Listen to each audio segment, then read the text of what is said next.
Hello, you are on the Alice Reddit Stories channel. More than 90% watch my videos without a subscription. Subscribe to the channel so we always stay in touch. Enjoy watching. Story 1. I haven't seen or heard from my biological father in 21 years, and I received a phone call saying that they need the next of kin to make decisions.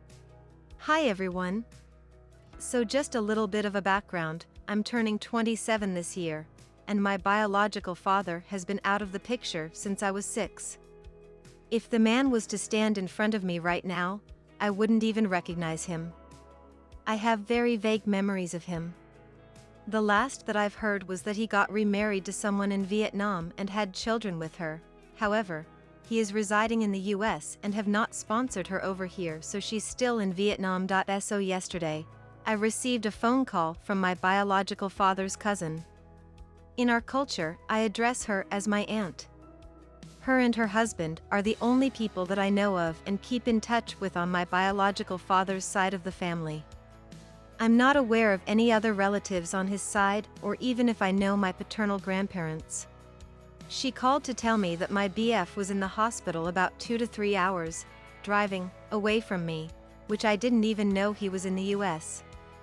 His housemate had called 911, because he collapsed due to cardiac arrest and keeps having seizures. Thought she was calling me to tell me that he was in the hospital and was going to try to coerce me to visit, but it was a lot more than what I imagined. She said that the physician needed the next of kin to make a decision on what to do with his medical concerns. When do they stop resuscitating if needed, and when to pull the plug? I didn't know what to say. This man is a complete stranger to me.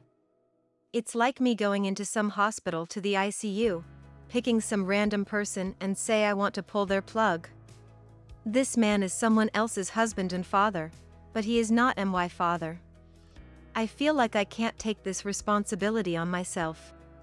My aunt passed on the physician's phone number to me, and I called her for more information. She said that he is currently on a ventilator and that they have to keep pushing meds to prevent the seizures. His lungs are failing, and although his brain functions and vitals are stable for now, the constant seizures will continue to affect his brain. I have no personal feelings for this man. I told the physician that if I had to make a decision, it would be based on the diagnosis, prognosis, treatment/cure, quality of life if he survives.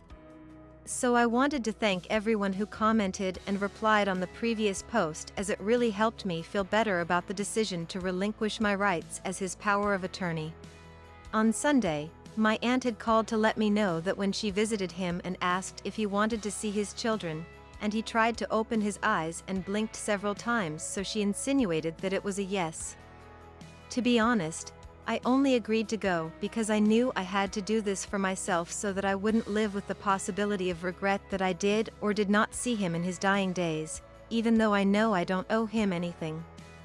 It was also an hour-and-a-half drive from where I currently live in Louisiana. So when I went to go see my dad, the doctor wanted to speak with me, my aunt and uncle first about what to do and who's going to have the power of attorney. I told them I wanted to withdraw my responsibility, and then the doctor said that I can give it to someone else. I gave my aunt and uncle that option, and they said they were in the same boat as I was and didn't know what to do either. If none of us decides to hold that responsibility, then the decision will ultimately go to the state and it'll be up to them with the next steps of care. I also asked if there would be a financial burden to whoever becomes his power of attorney. The doctor said she wasn't sure, but she believes that he has Medicare/Medicaid, but anything not covered by them would be the responsibility of the power of attorney. So I finally go in to see him with my aunt and uncle, and he just seems kind of unresponsive. He has very little brain function and is pretty much equivalent to a person who has gone through several strokes.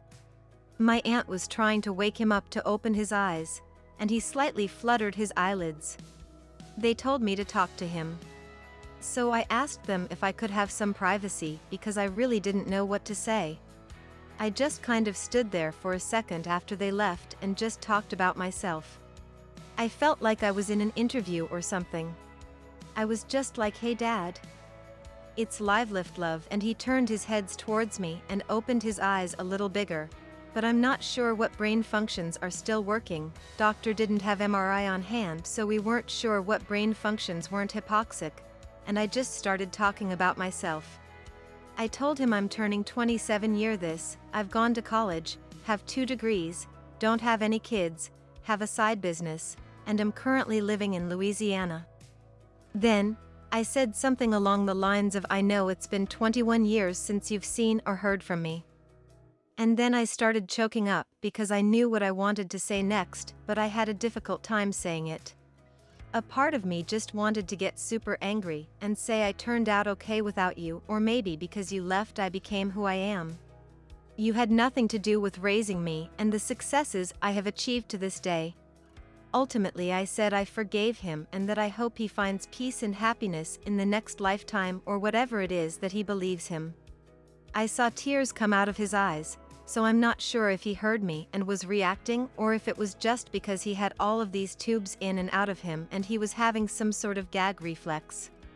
It was just kind of hard to recognize him because the majority of his face had something covering it with the ventilating and feeding tubes. I still felt like I was talking to a stranger, but I just hope he knew I was there and that it made him feel better. I don't feel like a weight has been lifted off my shoulder or like a sigh of relief.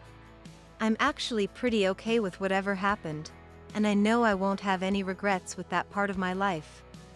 Apparently, he has a group of friends that was also there and they all looked at me and was like, OMG, she looks just like the mom. I got annoyed after we visited, and we all sat together in the waiting room talking and trying to find out more information, and they just kept telling me I'm his child, I need to do this, and that, and to force my brother to come see him. I just didn't say anything because I didn't want to be disrespectful. In my head I really just wanted to scream fuck you and fuck your opinions, because you guys got to know him more than I ever had, and it's not anyone's fault but his that he chose not to be a part of my life, so don't you dare tell me what I should and should not do. But we found out that they got in touch with the wife in Vietnam and she's trying to come over here to visit, and she has been given the power of attorney, so he's currently on full code until they can get her a visa/sponsorship over here, which he'll probably pass before that can even happen. Thanks for watching. Subscribe to the channel, there are a lot of interesting stories ahead of you.